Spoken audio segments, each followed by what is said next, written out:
Выездка, конкур и троеборье. 3 спортивные дисциплины и 3 насыщенных дня тренировок. В Коми с мастер-классами для юных спортсменов побывала Евгения Высоцкая, чемпионка страны по конному троеборью. На занятии по верховой езде присутствовала и Дарья Вологжанина.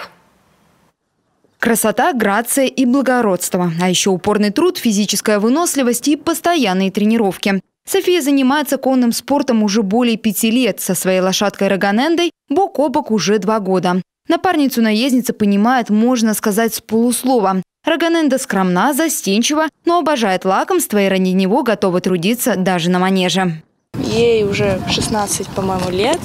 Это моя коняшка, уже 2-й год на ней езжу, за ней ухаживаю, и она мне этим помогает, прыгает.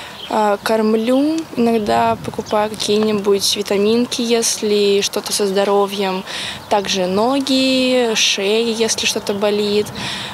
Плюс корма, сено, там выгулы, пасти ее на траве.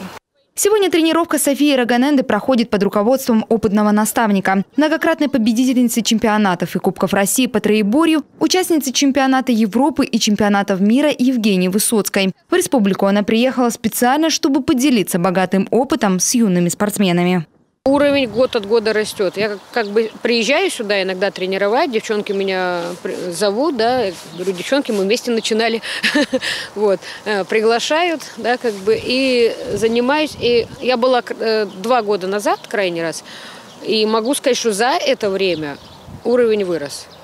То есть меня очень радует, что на тот момент была практически 1-2 конюшни в республике Коми, да, что сейчас она есть во многих городах. И у нас сегодня есть девочки из Ухты, той же, да, которые приехали заранее, чтобы здесь, они уже здесь занимались несколько недель. Сегодня вот занимались, еще позанимаются, повыступают, да, и поедут обратно. То сейчас это правда здорово, потому что должна быть конкуренция, это то, что развивает.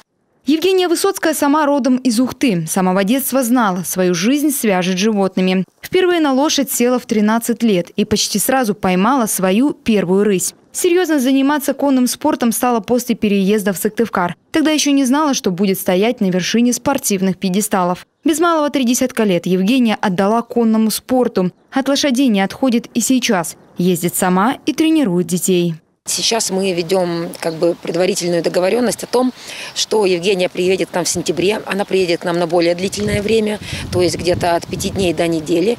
И по прошествии осеннего мастер-класса мы проведем наши первые республиканские соревнования по троеборью. Сложность в том, что лошадь соревнуется 3 дня подряд. То есть это требует выносливости и от спортсмена, и от лошади. В конно-спортивной школе специально к приезду опытного наставника подготовили манеж. Сегодня здесь не только стандартные брусья, но и имитация пересеченной местности. Отличная подготовка к соревнованиям по троеборью. Дарья Вологжанина, Владислав Кульчицкий, телеканал Юрган.